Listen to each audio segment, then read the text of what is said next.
Salve rapaziada do Mente Comer MMA, mais uma vez fazendo uma análise. Lembrando, nossas análises são feitas com base em opinião própria, nenhum estudo aprofundado, então não aposte. Não dá pra ficar rico apostando, mas dá pra ficar pobre.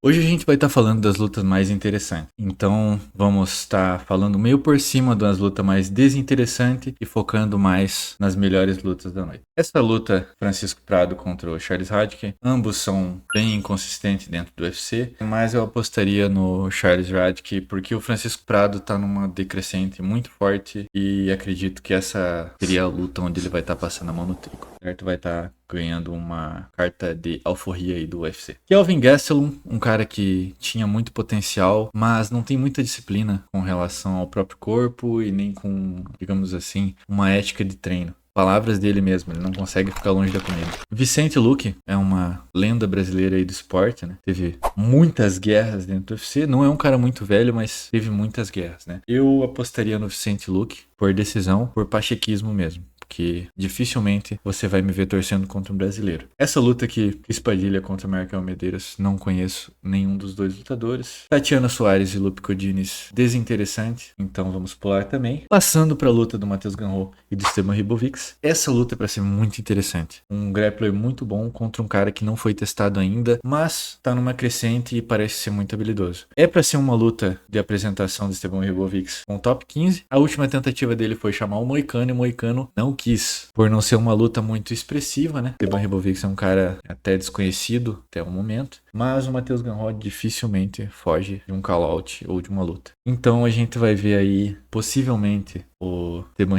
Ribovics sendo molestado pelo Matheus Gamrot no grappling, ou o Esteban Ribovics arrancando uma decisão dividida ou unânime do Matheus Gamrot. Kevin Holland e Randy Brown. Randy Brown, se eu não me engano, na última luta ele perdeu pro Gabriel Bonfim, se eu não me engano, que é o Marretinha, dos irmãos Marreta. E o Kevin Holland é um cara extremamente inconsistente. Ele perde duas, ganha uma, perde uma, ganha duas. Depende muito do estado de espírito dele e quanto de maconha que ele fumou na semana. Geralmente é muita. Então, eu apostaria no Randy Brown simplesmente porque ele é um cara, dentro das suas capacidades, mais consistente do que o Kevin Holland. Patrício Pitbull contra Aaron Pico. Essa é pra ser uma das lutas mais interessantes da noite, certo? Por quê? Na primeira luta do Aaron Pico dentro do UFC, ele deveria ter lutado contra Movsar Evloev, certo? Movsar Evloev acabou saindo da luta e isso resultou naquele fatídico nocaute que ele levou do Lerone Murphy. Lerone Murphy, que até então não tinha highlight nenhum na carreira, acabou conseguindo esse nocaute que foi muito bonito, inclusive. Uma cotovelada giratória sensacional.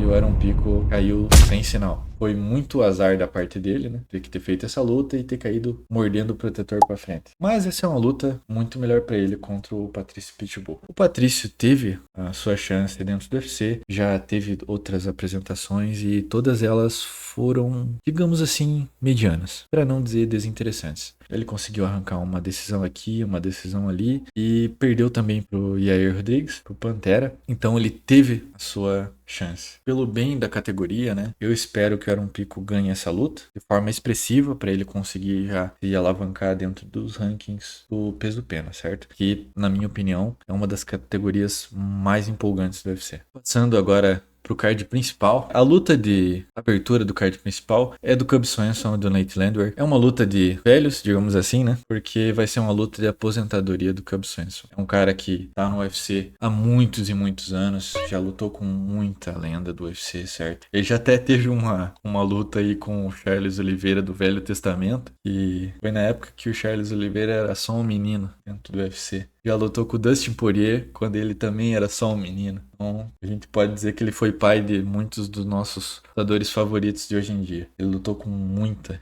lenda dentro do UFC, fez bastante guerra e hoje em dia já tá com um cartel meio inconsistente, certo? O UFC tá dando essa luta pra ele na medida certa, pra ele poder fazer uma luta de aposentadoria muito boa. Uma outra luta que é pra ser muito interessante, isso aqui pra mim é impossível não ter um nocaute ou alguém fazendo a dança da galinha. Dominic Reyes e Johnny Walker. Dois caras aí com queixo, no mínimo, questionável. Johnny Walker vindo de uma luta de recuperação, onde ele nocauteou o chinês. Agora me esqueci o nome dele. Mas ele nocauteou o chinês na casa do China. Foi uma luta muito engraçada. Ele nocauteou o cara com um chute na perna e um monte de cascudo.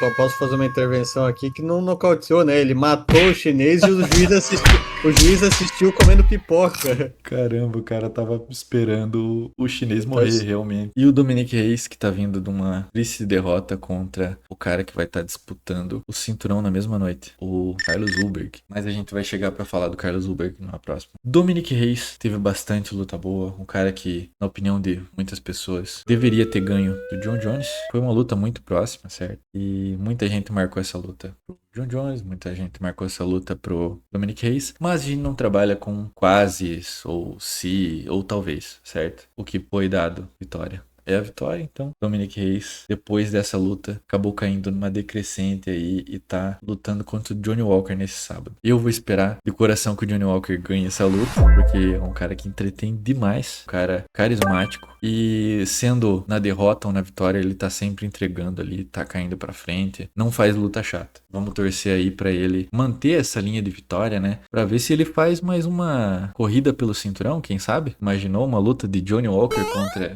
Gia Prohaska? Seria uma loucura completa. Agora passando por uma luta muito interessante. Curtis Blades contra Josh Rocket, numa das piores categorias do UFC. Só pra deixar claro, peso pesado é uma nojeira hoje em dia. Então, qualquer luta aí de um cara mais novo que possa agregar dentro da categoria vai ser boa e vai ser interessante. Curtis Blades é um cara já antigo na organização, fez várias lutas aí nessa categoria horrível, mas ele teve várias lutas boas, certo? Ele já parou. Outro prospect recentemente foi o Malhadinha, né? Que entrou nas pernas dele e tomou vários cascudos na orelha. E mais uma vez aí, Curtis Blades, que é um cara que não foge de luta, não foge de callouts. Josh Rocket é um cara que fala muito. É um cara querido pelos americanos, pelos norte-americanos, porque eles gostam desse tipo de personagem. Eles gostam desse tipo de lutador falastrão, muito orgulhoso. Ele até faz um personagem aí, entrando com uma bandana dos Estados Unidos e tal, e fala muito. O único complemento aí é que eu quero ver esse cara apodrecendo no sábado, velho. O cara é muito chato, mano. Tá louco, eu não consigo tancar a cara desse cara aí. O Curtis Blades, faça seu trabalho pra eu ficar feliz. É até engraçado, porque o estadunidense, norte-americano, gosta muito do cara orgulhoso, extremamente patriota e falastrão, e nós, brasileiros, gostamos do oposto. Como, generalizando, obviamente, né? Mas aí o brasileiro sempre tende a favorecer e simpatizar com o cara mais humilde, o cara que não é falastrão, certo? O cara é respeitoso, né? É, um cara respeitoso, no mínimo, né? Josh Rocket vai totalmente contra essas coisas aí. E outra coisa interessante sobre ele, ele tem o primeiro nocaute com o dedo no meio da organização. Azamat Murzakanov contra Paulo Borrachinha, ou Paulo Corridinha, seja como queiram chamar ele. Azamat Murzakanov, que recentemente falou que se batesse 100 mil seguidores no Instagram, entraria com uma camiseta do Brasil. E neste momento, ele já bateu 150 mil seguidores. Foi algo cerca de 100 mil seguidores em um dia só. Então dá pra gente ver que o povo brasileiro não gosta do Paulo Borrachinha. Azamat Murzakanov é um cara que não tem dúvidas no seu cartel. Ele entra pra resolver. As decisões foram decisões unânimes e fora isso são 9 nocautes no primeiro round e 1 no segundo round e mais 2 no terceiro. Cara, é uma máquina aí de fazer highlight. Dentro do UFC, ele tem várias lutas boas já andou nocauteando uma galera, e ele tem uma mão pesada da desgraça. Eu não sei o que o Borrachinha fez, não sei se ele irritou alguém dentro do UFC, se ele acabou irritando os matchmakers com sua constante falta de ética, digamos assim, de trabalho, porque ele acabou saindo de várias e várias lutas. Tanto que ganhou esse apelido também de Paulo Fugidinha, né? Paulo Corridinha. Borrachinha, que um dos seus maiores feitos dentro do UFC foi ter sido encoxado pelo Adesanya, né? É muito difícil você me ver torcendo contra um brasileiro, né? Ele tem que ser muito chato, ou qual que é a palavra, Felipe? Pau no cu!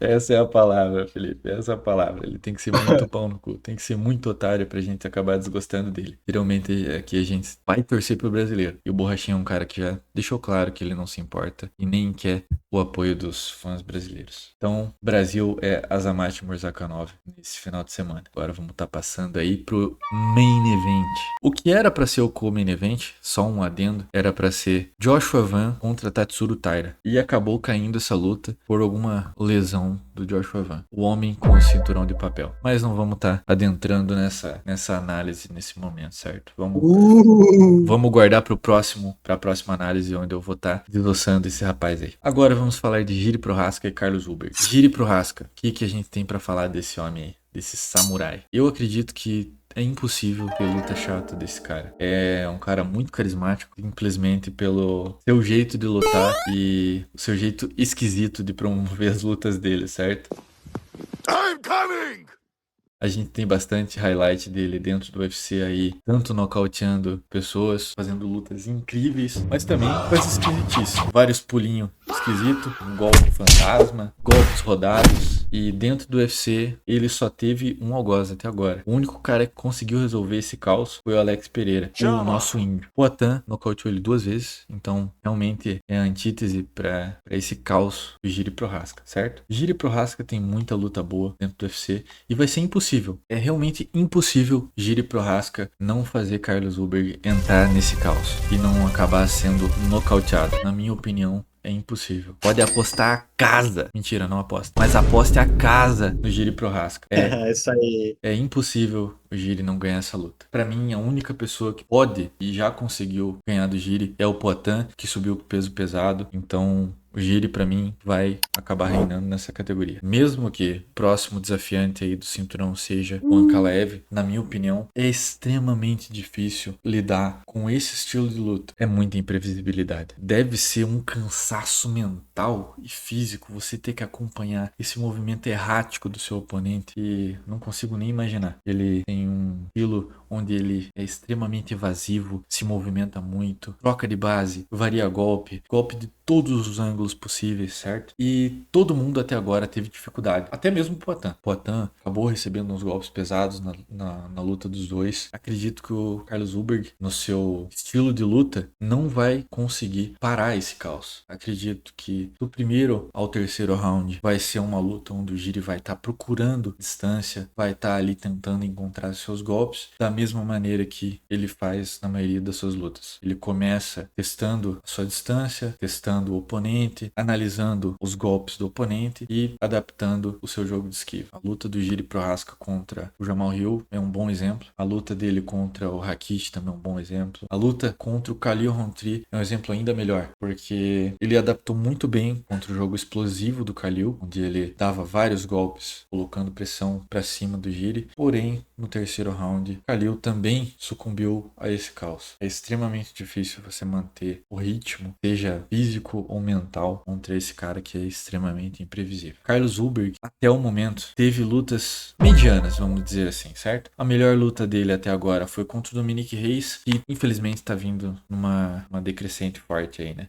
Dominic Reis teve uma breve recuperação, ganhou algumas lutas, ele ganhou do Justin Jacoby, do Anderson Smith e do Nikita Krylov, certo? Ele teve uma breve recuperação, conseguiu respirar um pouco dentro da categoria, mas acabou sendo nocauteado pelo Carlos Ulberg ali. Então, acredito que nesse caso o jogo não casou, né? Carlos Ulberg acertou um jab e um direto, que realmente foi muito plástico, foi muito bonito o nocaute. Isso não tem como tirar o mérito dele, mas é uma questão de estilo. Carlos Ulberg ainda não teve tantas guerras e não tem tanta experiência quanto o Jiri dentro da categoria ou dentro do UFC. Acredito que a experiência do Jiri vai se sobressair nessas lutas aí, que ele fez várias guerras e já teve outras lutas onde ele foi à distância e ele acaba achando o ritmo do oponente. Eu acredito que dessa maneira, nessa luta, não vai ser diferente. Eu apostaria num nocaute no terceiro round, do segundo pro terceiro round, a favor do Jiri. Acredito que o Ulberg vai ter mais lutas dentro da categoria e vai poder agregar muito, mas não é o momento dele. Esse vai ser o momento do